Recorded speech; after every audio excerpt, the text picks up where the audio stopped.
ফিরলাম বিরতির পর আবারও নজর রাখবো। 1 ঘন্টারও বেশি সময় অপেক্ষা করছেন মুখ্যমন্ত্রী মমতা বন্দ্যোপাধ্যায়। এখনো পর্যন্ত জুনিয়র ডাক্তাররা তারা অনড় রয়েছেন। আজ লাইভ স্ট্রিমিং চাইছেন তারা, না হলে তারা বলছেন যে তারা তাদের ভিডিওগ্রাফার নিয়ে গিয়েছেন, তাদেরকেও ভিডিও করতে দিতে হবে।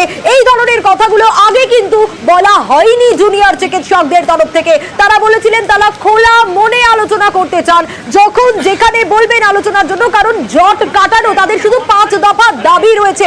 আপনাদের সেই ছবিটা দেখাচ্ছি। 1 ঘন্টারও বেশি সময় পেরিয়ে গিয়েছে, অপেক্ষা করছেন আজও মুখ্যমন্ত্রী মমতা বন্দ্যোপাধ্যায়। ঠিক এই অপেক্ষা 2 ঘন্টা অপেক্ষা করেছিলেন নবান্নের বৈঠকের দিন। আরো বিস্তারিত এই মুহূর্তের ছবিটা আবিরের কাছ থেকেই জানবো। আবির, একদিকে তো যে ইমেল পাঠানো হয়েছিল জুনিয়র চিকিৎসকদের তরফ থেকে, তাদের ইমেলেও এ ধরনের লাইভ স্ট্রিমিং এর কোনো কথা ছিল না। তারা সাংবাদিকদের মুখোমুখি হয়ে বলেছিলেন তারা খোলা মনে আলোচনা করতে চান। আগের দিন নবান্নে মমতা বন্দ্যোপাধ্যায় 2 ঘন্টা অপেক্ষা করেছিলেন। আজ কালীঘাটে তার বাসভবনে 1 ঘন্টা পেরিয়ে গিয়েছে, এখনো অপেক্ষারত তিনি।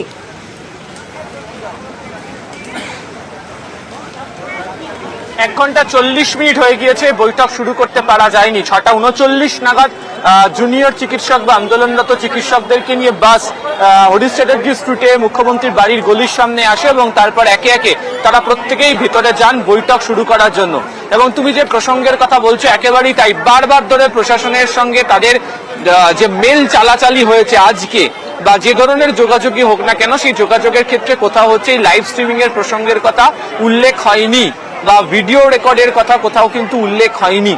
ফলে বৈঠকে যোগ দিতে এসে মুখ্যমন্ত্রীর বাড়ির যেখানে বৈঠক হওয়ার কথা সেখানে কয়েক হাত দূরত্বের মধ্যে দাঁড়িয়ে তারা আগের দিনের অবস্থান, অর্থাৎ নবান্ন সভাঘরে বৈঠক করতে যাওয়ার দিন বা নবান্ন সভাঘরে পৌঁছে যে দাবিতে তারা অনড় ছিলেন যে লাইভ স্ট্রিমিং করতে হবে, আজকেও সেই একই দাবিতে তারা অনড় হয়েছেন যে লাইভ স্ট্রিমিং করতে হবে।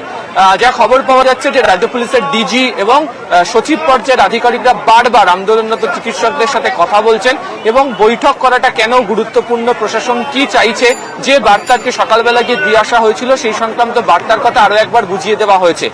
তবে প্রসঙ্গত এখনো পর্যন্ত আন্দোলনরত চিকিৎসকদের তরফ থেকে কোনো সিদ্ধান্ত গ্রহণ করা হয়নি। তারা এখনো পর্যন্ত নিজেদের সিদ্ধান্ততেই, অর্থাৎ পূর্বের সিদ্ধান্ততেই অনার, যে যতক্ষণ না পর্যন্ত লাইভ স্ট্রিমিং হচ্ছে ততক্ষণ পর্যন্ত এই বৈঠকের বিষয়ে তারা কোনো চূড়ান্ত সিদ্ধান্ত তারা গ্রহণ করবেন না। এবং প্রশাসনের তরফের বার্তা পরিষ্কার গতকালকেই ছিল, সেই বার্তার জায়গা থেকে এখনো পর্যন্ত সরে আসেননি তারা। ফলে এক্ষেত্রে দাঁড়িয়ে দেখার যে কি সিদ্ধান্ত হতে পারে। যেটা আপডেট পাওয়া যাচ্ছে, সম্ভবত যারা জুনিয়র চিকিৎসকরা রয়েছেন তারা বেরিয়ে আসার দিকে তারা রয়েছেন। এই সংক্রান্ত কোনো কি আপডেট হতে পারে বা প্রশাসনের তরফ থেকেও ঘোষণা হতে পারে, সেই ছবি এই মুহূর্তে কালীঘাটের সামনে দেখা যাচ্ছে। আবির, অর্থাৎ আরো একবার একটু তোমার কাছ থেকে জানতে চাইবো ঠিক এই জায়গাটাই, যে ইতিমধ্যে একটু আগে একটা ভিডিও দেওয়া হয়েছে জুনিয়র চিকিৎসকদের তরফ থেকে, সেখানে তারা বলছিলেন যে তারাও ভিডিওগ্রাফার নিয়ে যেতে চান, কিন্তু সেটা সম্ভব নয়।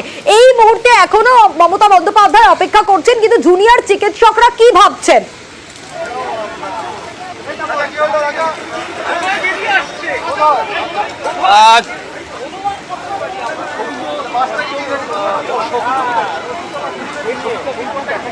আবির, আসবো তোমার কাছে। বৈঠকের জট কাটছে না বলেই এখনো পর্যন্ত মনে করা হচ্ছে,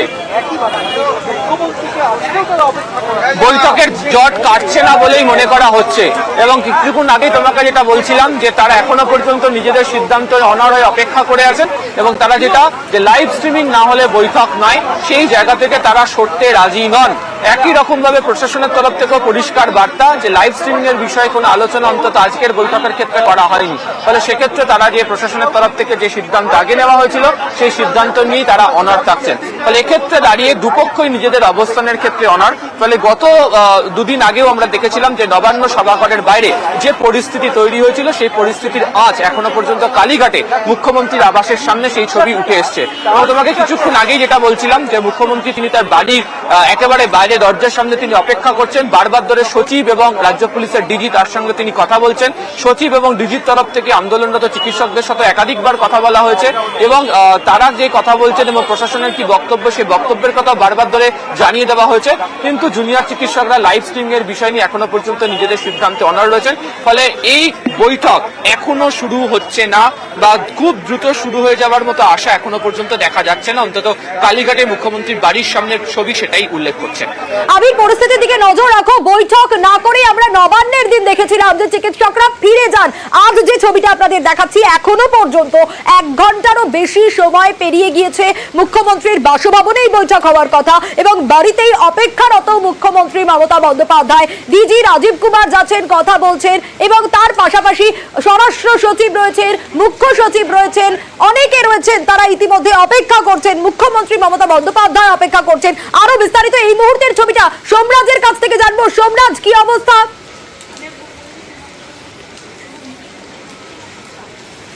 সোমরাজের কাছে আসবো, তবে তার আগে আবিরের কাছে যাবো, কারণ আবির এই মুহূর্তের আপডেট জানাবে। আবির, মুখ্যমন্ত্রী তিনি কথা বলতে গিয়েছেন জুনিয়র চিকিৎসকদের সাথে। যে ছবি আমাদের হাতে এই মুহূর্তে এসছে, সেখানে আমরা দেখতে পাচ্ছি মুখ্য সচিব, স্বরাষ্ট্র সচিব এবং ডিজিকে সঙ্গে নিয়ে মুখ্যমন্ত্রী তার বাড়ির যে অফিসের সামনে, সেই অফিসের সামনে দাঁড়িয়ে যে আন্দোলনরত চিকিৎসকরা যারা রয়েছেন তাদের সঙ্গে তিনি কথা বলার চেষ্টা করছেন এবং মুখ্যমন্ত্রীর তরফ থেকে তাদেরকে আরো একবার বোঝানোর চেষ্টা করা হচ্ছে যেন এই বৈঠকের ক্ষেত্রে তারা যোগ দেন, বৈঠকে যোগ দেওয়াটা কেন গুরুত্বপূর্ণ। ফলে প্রশাসনের তরফ থেকে যে সদিচ্ছা দেখানোর কাজ আজকে সকাল থেকে শুরু করা হয়েছিল, তাতে আরো একবার ইঙ্গিত এবং